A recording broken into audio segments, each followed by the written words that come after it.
Bueno, gracias Antonio, gracias a todos. Bueno, el último Combine del año, el Combine de Navidad. Vamos a hacer una revisión bibliográfica de dos artículos de los últimos meses. Uno trata sobre el tratamiento endovascular en las lesiones en tándem en pacientes que tienen un déficit neurológico leve. Y el otro habla sobre el estudio de la relación entre la localización o el territorio vascular del vasospasmo cerebral en la hemorragia subaracnoidea y el pronóstico funcional. Bueno, el primero, de las lesiones en tándem con déficit leve.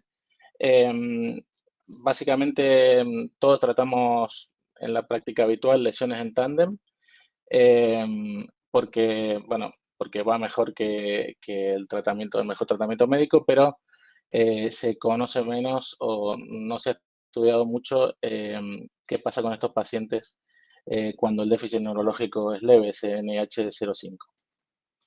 Han hecho este estudio de seguridad y eficacia del tratamiento endovascular en estas lesiones en tándem con síntomas leves y han utilizado el registro alemán de ictus, que son 25 centros de ictus en Alemania.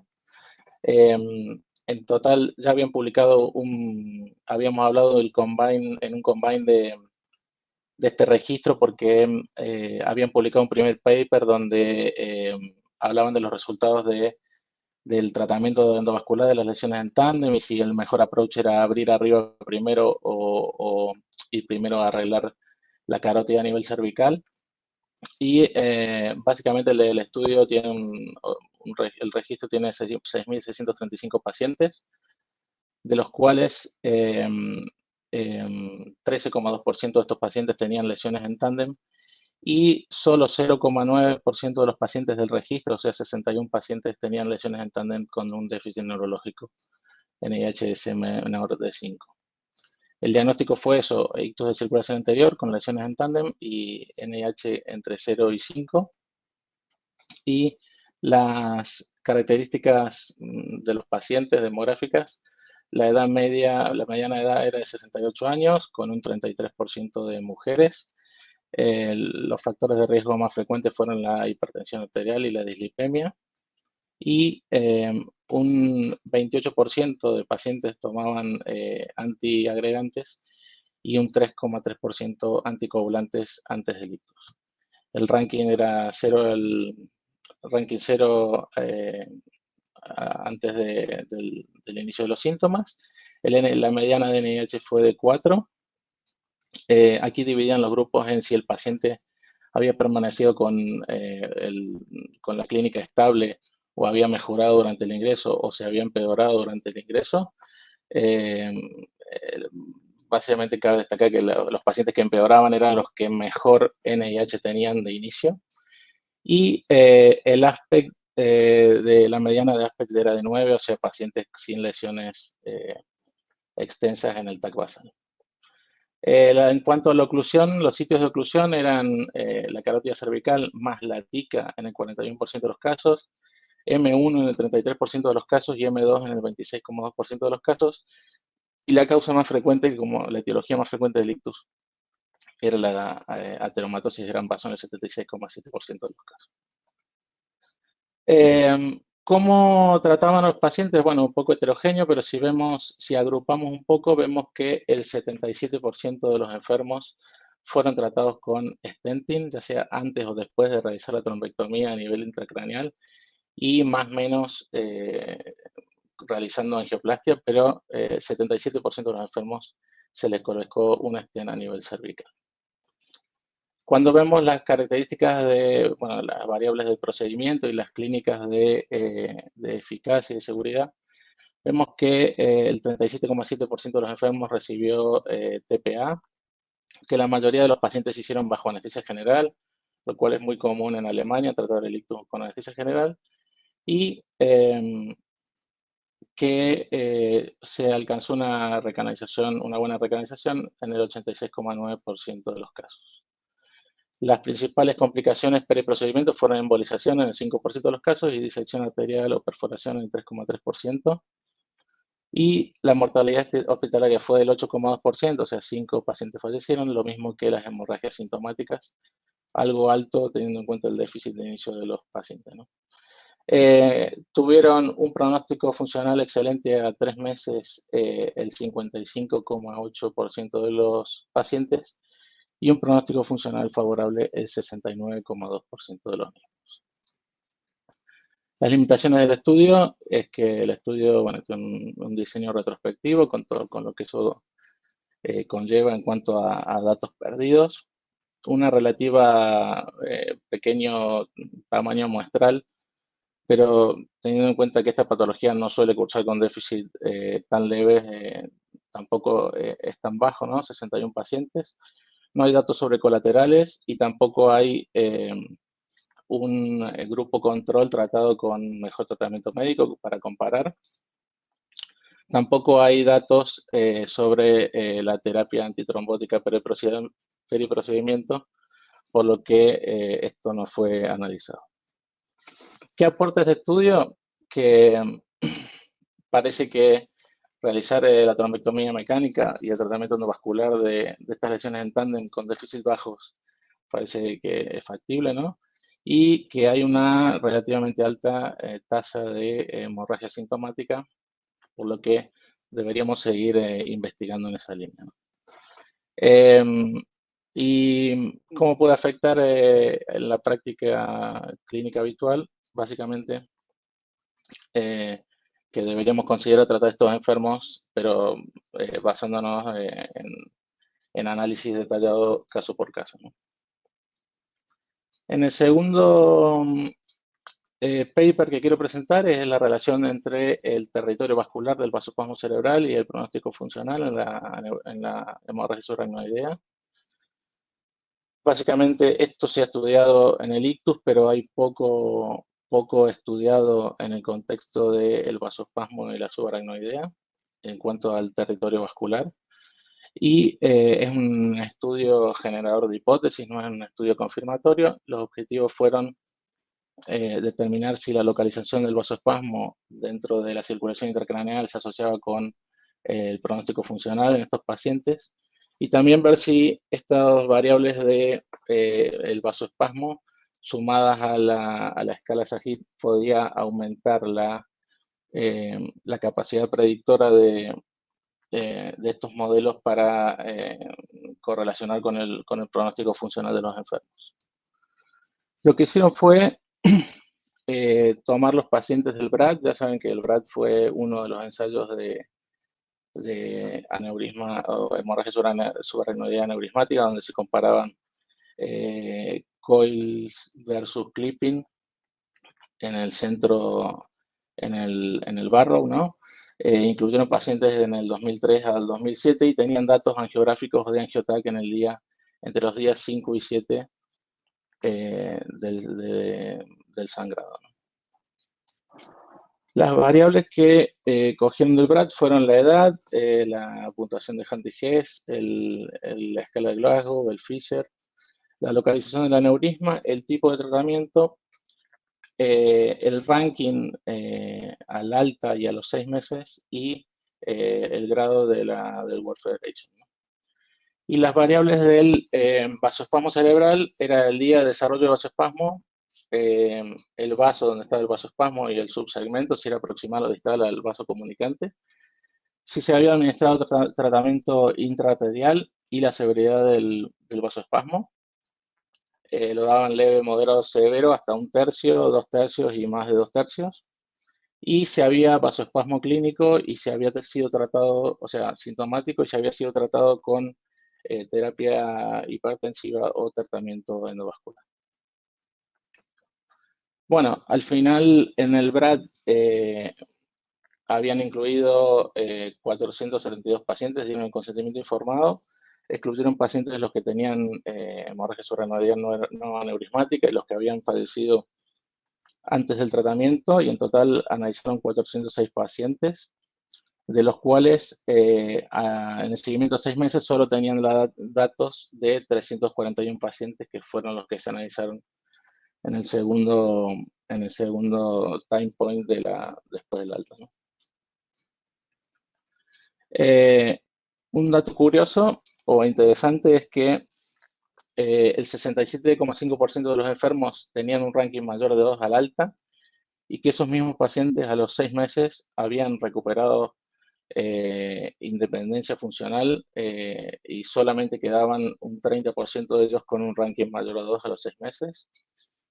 La mortalidad antes del alta no varió tanto en pacientes con vasoespasmo como los pacientes que no desarrollaron vasoespasmo, estos antes del alta. Y en el análisis bivariante vieron que si el paciente tenía una vasoespasmo en la arteria cerebral anterior izquierda o en la arteria cerebral posterior, se asociaba con un peor pronóstico funcional al alta y un vasoespasmo en la arteria cerebral media izquierda se asoció con un peor pronóstico funcional a los 6 meses. Cuando agruparon, cuando no fueron por vaso individual, sino que agruparon en más territorios, vieron que cualquier vasoespasmo en el lado izquierdo o cualquier vasoespasmo en el lado izquierdo o en la arteria basilar se asociaba con un peor pronóstico funcional al alta y no encontraron significación cuando lo miraron a los 6 meses. Luego hicieron el análisis multivariante y donde vemos que al alta en los grados 4 y 5 de la World Federation se asociaban con un peor pronóstico funcional, como también cualquier vasoespasmo en el lado izquierdo, o sea, en el hemisferio dominante, mientras que el tratamiento con coiling tenía mejor pronóstico funcional al alta que los pacientes que habían sido tratados de forma quirúrgica. Y en el análisis a 6 meses también vemos que se mantiene lo del peor grado clínico, World Federation 4 y 5, peor pronóstico funcional a 6 meses. También se asoció a 6 meses peor pronóstico funcional en pacientes con vasoespasmo de la arteria cerebral anterior y de la arteria basilar. Y se mantuvo el beneficio del coiling versus clipping en cuanto al pronóstico funcional a los 6 meses. Las limitaciones del estudio, bueno, el análisis angiográfico fue revisado retrospectivamente. El tratamiento para el vasoespasmo no fue randomizado ni se hizo algo uniforme, sino que era a discreción del médico tratante. La severidad del vasoespasmo fue evaluada en métodos invasivos o no invasivos, porque podía ser por angiografía o por angioTAC. Y bueno, tampoco había un seguimiento consistente en las imágenes de seguimiento para cuantificar infartos no de isquemia cerebral diferida, etc. Los datos fueron desde 2003 a 2007, también puntualizan esto porque ha evolucionado mucho la tecnología y el tratamiento, bueno, ha mejorado en muchos sentidos en cuanto a lo que tenemos disponible. Y que el pronóstico funcional se evalúa con el ranking y como muchos saben, ¿no? Estos pacientes, además del ranking, tienen deterioro cognitivo y un montón de impedimentos que no lo valora el ranking, que es una escala más simple. ¿Qué aporta este estudio? Bueno, aporta saber que los pacientes con vasoespasmo de arteria cerebral anterior o basilar tienen un peor pronóstico funcional y lo mismo que los pacientes con vasoespasmo en el hemisferio dominante. Y esto podría hacernos ser más agresivos cuando vemos un paciente con vasoespasmo en estas localizaciones. Y ya estamos.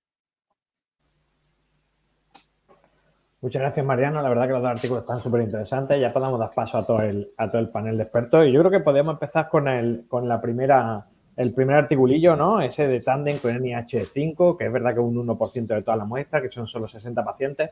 Pero la pregunta para todos en general es si lo trataríais. Sí, es verdad que evidentemente habría que plantear el caso de un paciente 60, 70 años sin factores de riesgo, digamos, o con factores de riesgo cardiovascular, como tocaría, con esa ateromatosa de la carótida y oclusión intracraneal, mayor del 70%, y oclusión arriba. Si lo trataría o no con ese NIH5 y si lo trataríais o si no lo trataríais, ¿qué factores os podría hacer tratarlo o no tratarlo? Si quieres, vamos a empezar por Carlos, venga, y luego Mariano. Y pues sí, la verdad es que esos pacientes es que al final los tratamos ¿no? Los más seleccionados, ¿no? O sea, al final, obviamente, un tándem puntuando poco con un trombo más o menos distal, pues a lo mejor pues te echas un poco para atrás, que a lo mejor vas a liarla más que otra cosa, pero si es una oclusión más proximal, puntuando poco, pues quieres pensar que lo que tienes buenas colaterales, etcétera, y ahí iríamos para adentro, ¿no? A mí sí que me parece curioso, al final, en la mayoría de los estudios y registros que hacemos, siempre solemos quitar a los tándem, ¿no? Como un criterio de exclusión. Por ejemplo, en el Rossetti, yo echo de menos que no metamos en nuestro registro Rossetti, que al final es un registro de práctica clínica habitual. A mí me da pena que no tengamos metidos los tándem, porque seguro que aprenderíamos un montón de las diferentes técnicas de los distintos hospitales y que van mejor o que van peor, ¿no? Vale. Candidato Carlos para organizar el tándem Rossetti. Ya lo tengo apuntado. Manu, ¿qué dices con esos pacientes? Pues es que, o sea, si pensamos lo que está sucediendo ahí, claro, tú tienes la carótida ocluida, que es lo que suele darle las colaterales, o sea, el flujo colateral a través de cerebral anterior o tal. Entonces, claro, si tienes la carótida ocluida, la cerebral media ocluida y a pesar de eso el paciente tiene un NIH bajo, me costaría entrar, me costaría justificar el hecho de entrar porque yo creo que hemos tenido tantas complicaciones abriendo carótidas que digo, joder, da la sensación que más que penumbra es la oligoemia benigna lo que puede tener este paciente. Entonces, ¿cuándo entraría? Pues entraría si me dices que es un NIH bajo, pero porque está fásico. O sea, si me cuentas un poco de paresia, un poco de campo, un poco de lenguaje, un poco de tal, digo, yo sería prudente. Si me dices, oye, mira, es que tiene el brazo pléjico o tiene tal, pues puede que me lanzara a por ello. Si no, yo sería prudente, la verdad. Santi, ¿tú qué nos dices? Imagínate que viene a 250 de sistólica. Hombre, pues en teoría tendríamos que bajarle la tensión arterial un poco si viene con eso.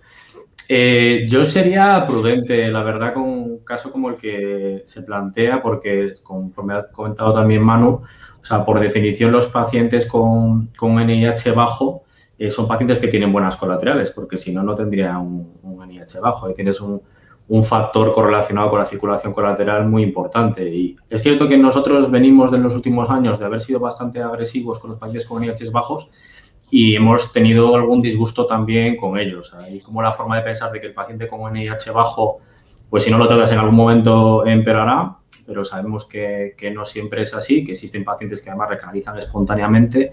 O sea que yo creo que es una cosa que hay que tener en cuenta, además de lo discapacitante que pueda ser pues los puntos del NIH, dónde están esos puntos, etcétera. A lo mejor, pues con una vigilancia muy, muy estrecha en pacientes con oclusiones proximales y probablemente en pacientes con oclusiones un poco más distales, pues seguramente el balance riesgo-beneficio no sea favorable. Además, hemos visto también unos datos de una transformación hemorrágica que es significativo del ratio, o sea que creo que habría que tener cuidado. Sí, a lo mejor tiene buenas colaterales y cuando abres todo, ¿no? Se ahoga, ¿no? Y hace como una hiperperfusión, ¿no? Porque 8% de hemorragia es relativamente alto. Mariano, supongo que cuando preparas el artículo le das dando vueltas, ¿no? a lo que haría, a lo que no haría. ¿Te ha cambiado la cosa? ¿Qué harías con esos pacientes ahora? No, también yo prudencia. Lo único que me planteo, si en el caso de decidir entrar, o sea, en el artículo de cuando sacan el paper de Tandem, que ven el approach primero intracraneal o primero extracraneal, le sale mejor pronóstico funcional tratar abrir arriba y luego estentar, ¿vale? En este mismo registro. Ahora bien, este paciente, si se decide entrar por lo que sea, porque el déficit es bajo, pero está fácil, como dice Manu, o lo que fuere, a lo mejor esto no lo han analizado aquí, también porque la N no les daba, supongo, pero a lo mejor con la calma, ¿no? Poner un filtro arriba, abrir la carótida, arreglar eso y luego hacer una trombectomía tranquilo porque el paciente está aguantando. si me apretaran o yo apretara en algún caso para entrar, me plantearía hacerlo con la calma e incluso abrir abajo primero y luego arriba. Y lo otro es que el Moste y no sé si el otro se llama Endolow, no sé, de los de déficit bajo, no, no lo dije, pero lo ponen en la discusión. No excluyen tándems y no sé qué N le saldrá con paciente con tándem, o sea, la gente cuántos randomizarán con tándem, pero a lo mejor eso nos aporta un poquito más de luz en esto, ¿no? Lo que pasa es que al final no se incluirán, ¿no? No se excluyen de forma... serán esos que a lo mejor no se incluyen, simplemente, ¿no? Viendo que sería complejo. Un comentario tenemos en YouTube, ¿no? Dani Santana, a las 17:21, que la etiología juega un papel importante, ¿no? Una tromatosis grave que va a acabar probablemente con stent y doble integración, realmente tiene más riesgo para hacer transformaciones, ¿no? Creo que sí, yo creo que cuando te lo metes con esa doble integración, pues evidentemente te mete un escalón más de riesgo de transformación hemorrágica. Y luego queda el tema del vasospasmo, que yo creo que tienes razón, todo ha avanzado, los microclips, los microcoil, los macrocoil, todo ha avanzado, menos a lo mejor el estudio del vasospasmo, ¿no? Porque vosotros tenéis esa, digamos, cultura de tratar más el vasospasmo en la izquierda que en la derecha, o no, Carlos. Nosotros, la verdad es que tratamos pocos vasospasmos, porque la verdad es que tenemos pocos vasospasmos, o por lo menos nos llegan a preguntar pocos vasospasmos, pero pues no, yo creo que no le damos especial importancia en si es derecha o izquierda, si tiene una clínica lo suficientemente importante, pues, y ya han sido bastante agresivos con el tratamiento médico, pues ya le damos una oportunidad al tratamiento endovascular al que personalmente la verdad es que tampoco creemos muchísimo porque siempre al final acabamos teniendo efectos de rebote y cosas de estas, pero sí. Y yo quería preguntarle a Santi el tema de que dice el artículo que la cerebral anterior y la basilar tienen peores resultados a largo plazo. Puede ser porque se encuentran más tardíamente esos vasospasmos porque tienen una clínica menos evidente inicialmente y luego ya es tarde para poder hacer algo. No sé si... Puede haber varios factores. Es cierto que la monitorización del vasospasmo, por ejemplo, en territorio posterior, pues a veces a lo mejor puede ser un poco más complicada porque por Doppler transcranial pues no insonamos a veces tan bien los segmentos, que la cerebral media, por ejemplo, se controla muy bien. Y muchas veces los vasospasmos pues más distales con Doppler pues a veces no los documentamos, y si no se utiliza de rutina pues pruebas o angiotas o TAC perfusión de control, pues a lo mejor los podemos diagnosticar más tarde y llegar más tarde, ¿no? Podría ser. Manu, ¿qué nos dices del tratamiento del vasospasmo, no? ¿Esa parte izquierda irían más por ella que la derecha o...? Bueno, nosotros no tenemos tanto esa sensación porque no le pasamos la NIH, que pudiera ser un factor ahí de sesgo, ¿no? Decir, oye, pues la NIH es por encima de 15. Pues es verdad que un vasospasmo de derecho para tener un NIH de 15 pues tendría que ser potente. Pero no tenemos esa sensación. La verdad es que es más de clínica motora. Son pacientes que están en la UBI, entonces les ven los intensivistas, no los lleva neuro ni neurocirugía, con lo cual tampoco hacen un NIH ahí muy fino. Nos metemos, ponemos el limodipino con sensación de que estamos poniendo agua de Lourdes. Entonces, igual ahora con el Comaneci, con los balones, estamos siendo un poco más agresivos en ese tratamiento para intentar dar la angioplastia. Yo creo que muchas veces te lo he oído a ti, lo de que si angioplastia es la media en M1, parece que también se dilata M2 y M3, o sea, que hace como un efecto ahí de que llega más flujo a distal y entonces como que se abren los vasos, que mejoras la perfusión, en definitiva. Entonces, igual la solución va por ahí, ¿no? Pegar un balonazo en M1, dejarla tontada pero abierta y ir viendo. O sea, creo que también puede haber en ese estudio hay bastantes factores de confusión potenciales que pueden ser un poco complicados de valorar, ¿eh? Porque en las lesiones de cerebral media izquierda que pueden tener hematoma silviano, pues a lo mejor las lesiones perisilvianas pueden ser más sintomáticas claramente que en el lado derecho, que en lesiones territoriales, por ejemplo, de lateral media izquierda y derecha no tiene por qué haber tanta diferencia en las secuelas que cursan a largo plazo. Las aneurismas de comunicante anterior que también producen hematomas a veces frontales, que los pacientes también los pueden dejar un poco tocados, las basilares en fosa posterior, o sea que aunque se estratifique por una serie de factores de que puedan ser pronósticos al ingreso, en la evolución, son entidades que tienen diferencias también, los sangrados de aneurisma en cada localización. Es complicado realmente saberlo, que me parecen interesantes, desde luego, los datos para tener en cuenta. Totalmente, sí, sí.